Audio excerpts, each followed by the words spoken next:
things don't seem to be going well. And when you check the standings, it's not over. It's not over, But even though it feels over. Yeah, it's you see them now. They are behind Washington all the way there. Detroit is in that second wild card spot. The Islanders have captured the third position.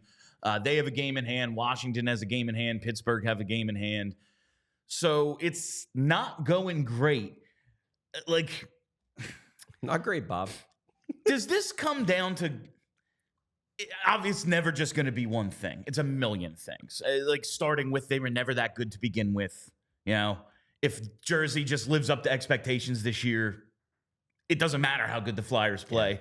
Yeah. Like, they were never going to be. Yeah. Well, that's part of the reason why I was getting frustrated on Twitter on Saturday, I believe, about Penguins fans going crazy. And it's like, congrats. Your team is finally playing the way they should have been playing all year. You acquired Erik Karlsson.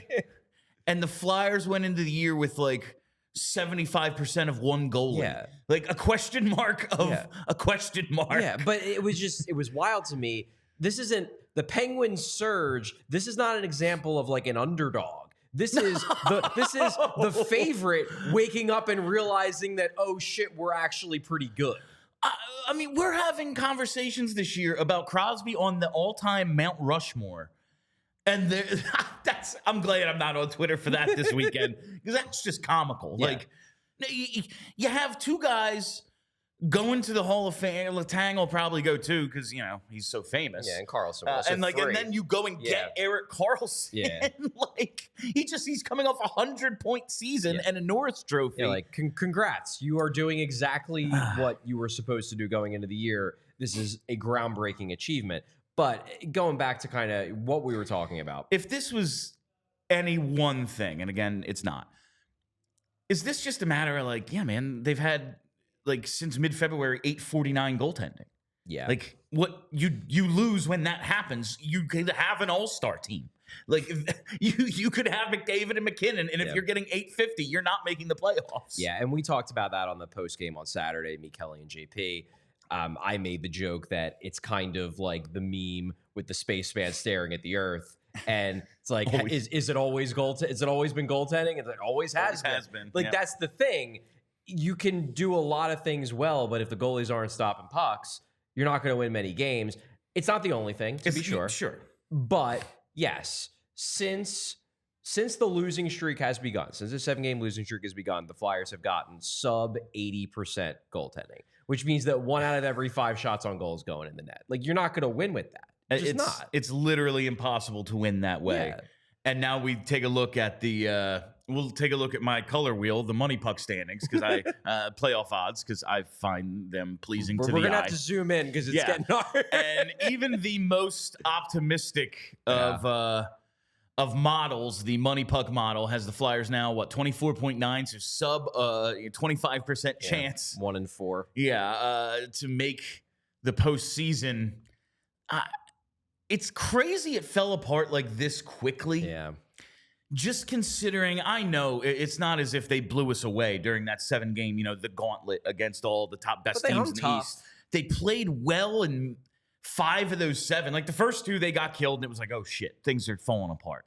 And then they pulled the nose up. They won a couple of games. They got a loser point in there. And even the 2 games they lost at the end, it was like, yo, if they play like this in the next 7, they're going to be 7-0. Yeah. I very much thought that. And it did not go that way. No, it went the complete opposite way. Charlie, what the hell has happened to this team? Is it just the inevitable finally happening or something else? Well, again, it's a lot of things. I do think at its core, this does lead back to the goaltending.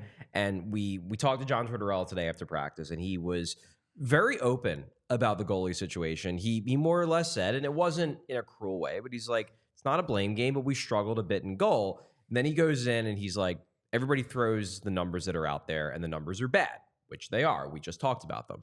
But we're not even talking about these games meaning anything for us if Ersson doesn't play the way he's played, presumably the way he's played before the stretch. Yeah. And I don't think he's wrong. No, we talked, like, even when the numbers were dipping or he'd have a game where it's like, really 3 on 16 shots or whatever. And it was, but those, 13 saves were all like on A-plus scoring chances. All 10 bell. Like he was playing well, even though the numbers didn't really look like it. And then it was just, yo, he looks like Felix Sandstrom all of a sudden. Yeah. Like, is that kind of... I think so. And we got as much of an admission from Torts today. He basically said, and this actually I thought was the best version of Torts taking accountability, even more so than last week when everybody praised him for it. I thought this statement was probably the best one that he's done so far, which was, I made the decision I'm going to live or die with Ersson when I played him all those games.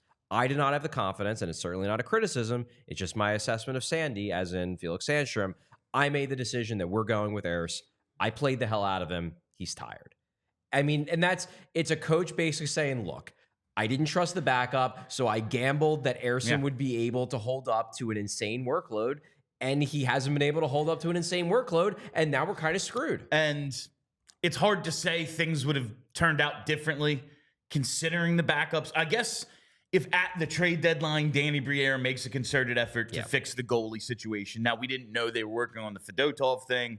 Also, like, what could you expect? And Kolosov, for that matter. And Kolosov, but also, what could you have expected, like, really from those guys? We were all excited, but it's like, this isn't definitely a solution, you know? Yeah. But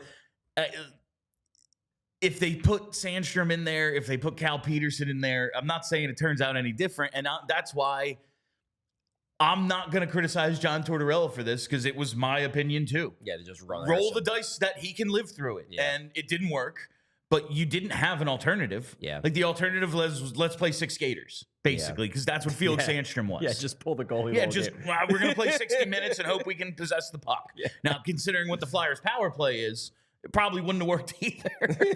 But like, no, point. It was. I appreciate that he's taking accountability for this, and it is a decision he made, and it is ultimately, listen, look at Ersson's numbers. They're bad now. Yeah. I think it's the right call. It could have worked. It didn't. Yeah. The end. Sometimes we were in the media room today, and Kevin Kurser, writes for The Athletic, said, who do you go in goal on Tuesday?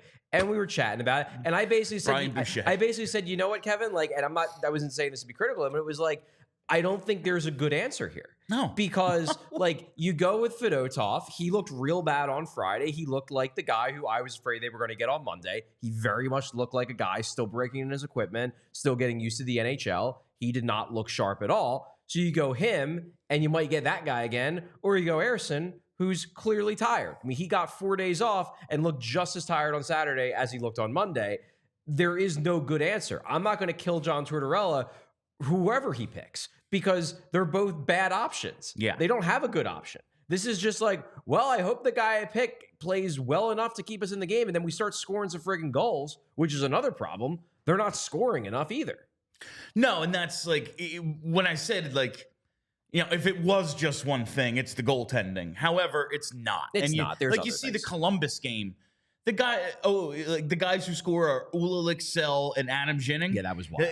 When those two are your only goal scorers, you probably lost. Yes. Like, your guys didn't show up, and that's kind of just what happened there. I see we have a super chat. A super chat from Gary B. Gary B had a lot of super chats on Saturday, so he's just keeping this going. Thanks so much, Gary. LFG says, Flyers. Let's fucking go Flyers. Kills me to think Flyers won't be playing in 2 weeks. Goalies, like I said Saturday, is a huge problem. It is indeed. But as you say, it's not the only thing. And we really went through all of the blame on Saturday night. There's a lot to go around. I mean, Torts isn't blameless by any means. If we're going to give him all the praise, like I said on Thursday or whatever, before I took my leave of absence, like, if we're going to give Torts all the credit for the first 60 games or whatever, things fell apart at the end. Yeah. You're as much a part of this. You're the face of the damn franchise. Yeah. It's like, you gritty the players, you know? Yeah. And he's going to take, whether it's deserved or not, he's going to take the criticism, and it's probably deserved. And it's reasonable too to say that because even setting aside the goaltending, I also think that guys are tired. And one of the reasons why guys are tired is due to the decisions that John Tortorella made in terms of deployment. Like, I don't know if Sean Couturier would, and obviously he's been injured the last couple games. He did practice today in a yellow non-contact jersey, so he could be back tomorrow. I think he'll probably at least be back Thursday, Thursday is when they play in New York. I expect him to play in that game. But point being is that I don't know if Sean Couturier would be playing better now had he not gotten 20 minutes a night through the middle of January, but he might be. Maybe they did wear him out because they didn't know what he could take, post-back surgery. Now they know he can't take that, or at least he couldn't take that this year. Then you've got guys like Cam York and Travis Sanheim, who they made a decision. We're going to play them 30 minutes a night because our defense is injured and we don't feel like playing a bunch of rookies and, you know, veterans who really can't skate anymore 20 minutes. So they're taking the minutes. It worked in the short term. Now they're seeing the negative impacts. Kelly brought up something that was interesting, and I didn't even think of this, but the obsession with 11-7. Do I understand why they did it for that long? Sure. They had a lot of defensemen. The Drysdale trade changed things, but did that maybe have a cumulative effect on some of the forwards? We all silly like the mayor.